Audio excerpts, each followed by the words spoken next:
جبکہ یہ کرسی عرش کے سامنے عرش کے نیچے ہے. عرش کتنا بڑا ہوگا تب؟ سمجھ میں آ رہی بات؟ ولا یعود حفظہما، آخری جملہ آیت الکرسی کا، ولا یعود حفظہما، زمین اور آسمانوں کی حفاظت سے اللہ تھکتا نہیں ہے. ہم تھک جاتے ہیں، ہم کسی کی حفاظت کرتے کرتے، ہم کو ڈیوٹی ہے بھائی، ہم اپنے کام سے تھکتے ہیں، اپنے ڈیوٹی سے تھکتے ہیں. واچ مین بھی تھکتا ہے، کتنا وہ دیکھے گا. ہر انسان تھکتا ہے اپنے کام سے، کوئی چل کر تھکتا ہے، کوئی کھا کر بھی تھکتا ہے، کھانے سے بھی تھکتے ہیں لوگ، بس بھائی تھک گیا ہوں کھا کھا کر. سمجھ میری بات؟ یعنی ہر چیز سے تھکاوٹ ہوتی ہے، بتانا چاہ رہا ہوں ہر چیز میں تھکاوٹ ہے انسانوں کی. لیکن اللہ تعالیٰ زمین اور آسمانوں کی جو حفاظت کر رہا ہے نا، کوئی تھکاوٹ نہیں ہے. اللہ کے لیے اس کی حفاظت کرنا آسان ہے. زمین اور آسمانوں کی حفاظت کرنا اللہ تعالیٰ کے لیے بہت آسان ہے، کوئی مشکل عمل نہیں ہے. سمجھ میں آ رہی بات؟ تو اس لیے اللہ تعالیٰ زمین آسمان کی نگرانی کر رہا ہے، ہر انسان کی نگرانی کر رہا ہے. کوئی انسان اللہ سے غائب نہیں ہے، کوئی چیز اللہ سے غائب نہیں ہے. ہر چیز اللہ کے سامنے چھوٹی ہے، حقیر ہے، بہت چھوٹی ہے. ہم سمجھتے ہیں کہ ہم بہت بڑے ہوں گے، نہیں. اللہ کے علم کے سامنے بہت چھوٹی چیزیں ہیں، اور ہر چیز اللہ کی ضرورت ہے، ہر چیز کو اللہ کی ضرورت ہے. لیکن اللہ کو کسی بھی چیز کی ضرورت نہیں ہے، اللہ بے نیاز ہے. اور اللہ جو بھی کر سکتا ہے کوئی پوچھنے والا نہیں ہے. اللہ کو کوئی پوچھنے والا ہے کیا؟ یہ کیوں کیا، کدھر کیا؟ نہیں. اللہ کچھ بھی کر سکتا ہے، اسے کوئی نہیں پوچھنے والا، کوئی سوال کرنے والا نہیں ہے. لیکن ہم اور آپ کریں گے، انسان اور جنات کریں گے تو اللہ سوال کر سکتا ہے، اللہ پوچھ سکتا ہے. وَهُوَ الْعَلِيُّ الْعَظِيمُ، اللہ تعالیٰ جو ہے سب سے بلند رتبے والا ہے، اور اللہ تعالیٰ جو ہے عظمت والا ہے. اللہ تعالیٰ کیا ہے؟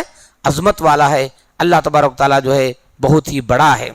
تو یہ جو یہاں تک جو ہے اس آیت کی تفسیر ختم ہوئی. آیت الکرسی کی جو تفسیر تھی، اس سے پہلے تاخرات میں نے بتایا وہ آدھی تھی. آج آیت الکرسی کی یہ تفسیر مکمل ہوئی تو آپ نے سمجھا کہ آیت الکرسی، اس کے اندر عقیدے کی کتنی اہم باتیں ہیں، خاص کر اللہ تبارک تعالیٰ کے بارے میں، کہ اللہ تبارک تعالیٰ کے بارے میں کیسی اہم باتیں اس جو ہے آیت الکرسی کے اندر بتائی گئی ہیں. اب آپ کو میں آیت الکرسی کے فضائل پر کچھ باتیں بتانا چاہتا ہوں. اس آیت الکرسی کی بھی بہت بڑی فضیلتیں ہیں جن کو فضائل آیت الکرسی کہا جاتا ہے. سب سے پہلی فضیلت یہ ہے، قرآن کی عظیم ترین آیت ہے. عظیم کا مطلب بڑی نہیں ہے، لمبی نہیں ہے. عظیم کا مطلب ہے عظمت والی، شان و شوکت والی، رتبے میں، مقام میں بڑی، پوزیشن میں بڑی، یہ معنی. ورنہ قرآن مجید کی سب سے لمبی آیت تو سورہ بقرہ میں آیت دین ہے. سمجھ میں آ رہی بات؟ سب سے لمبی آیت وہ ہے آیت دین. تو یہ عظیم آیت ہے. عظیم کا مطلب رتبے میں، پوزیشن میں، لمبی میں نہیں، لمبی میں نہیں. سمجھ میں آ رہی بات؟ لمبی آیت نہیں ہے، مقام مرتبہ اس کا بڑا ہے. میں ایک سوال یہاں آپ سے کرنا چاہتا ہوں. آیت الکرسی میں بہت ساری مخلوقات کا علم آیا، کرسی کا بھی علم آیا. ایک ہے کرسی، ایک ہے عرش، اور زمین بھی ہے، آسمان بھی ہے، فرشتے بھی ہیں، جنات بھی ہیں، سمندر بھی ہے. آپ کے علم میں سب سے بڑی مخلوق کون سی ہے؟ آپ کو کوئی معلوم ہے؟ کبھی آپ کو معلوم ہوگا؟ شریعت کی روشنی میں ایک سوال ہے، سب سے بڑی مخلوق جس کو اللہ نے پیدا کیا ہے، کریچر، کون ہو سکتا ہے؟ آپ بتائیے، کسی کو معلوم ہو تو بتائیے. سب سے بڑی مخلوق، ہاں؟ فرشتے، مچھلی؟ اچھا ٹھیک ہے، ٹھیک. سب سے بڑی مخلوق جس کو اللہ نے پیدا کیا ہے، اچھا جبرائیل علیہ السلام. اچھا، اور کسی کوئی علم ہے؟ ہاں؟ ارے ماشاء اللہ، بارک اللہ فی علمک، ماشاء اللہ. دیکھو نا، صحیح بولے ہمارے بھائی. دنیا میں سب سے بڑی مخلوق عرش الہی سے بڑھ کر کوئی مخلوق نہیں ہے. سمجھ میں آ رہی بات؟ عرش سب سے بڑی مخلوق، عرش سے بڑھ کر کوئی مخلوق اللہ پیدا نہیں کیا. عرش بھی مخلوق ہے جس پر اللہ رہتا ہے، عرش پر اللہ رہتا ہے، لیکن عرش مخلوق ہے اللہ تعالیٰ کی. تو سب سے بڑی مخلوق عرش ہے. جہاں حدیث کے اندر اس کا ذکر آتا ہے، تو یہاں کرسی کا ذکر آیا تو کرسی کے ساتھ عرش کے بارے میں معلومات رکھیے کہ سب سے بڑی مخلوق عرش ہے. عرش سے بڑی کوئی مخلوق نہیں ہے. تو یہاں آیت الکرسی سب سے عظیم آیت ہے. صحیح مسلم میں حدیث ہے، ابی ابن کعب رضی اللہ تعالیٰ عنہ کی، فرماتے ہیں، اے ابو منذر، اتدری ای آیت من کتاب اللہ معک اعظم، کیا آپ کو معلوم ہے؟ کیونکہ ابی ابن کعب صحابہ میں حافظ قرآن تھے. آپ کو معلوم ہے کہ کون سی آیت کریمہ سب سے عظمت والی ہے قرآن مجید کے اندر؟ تو انہوں نے جواب دیا، ان کو معلوم تھا، علم تھا، جواب دیا، اللہ لا الہ الا هو الحی القیوم. یہ آیت سب سے عظمت والی ہے، آیت الکرسی. آپ صلی اللہ علیہ وسلم نے دعا دی، کہا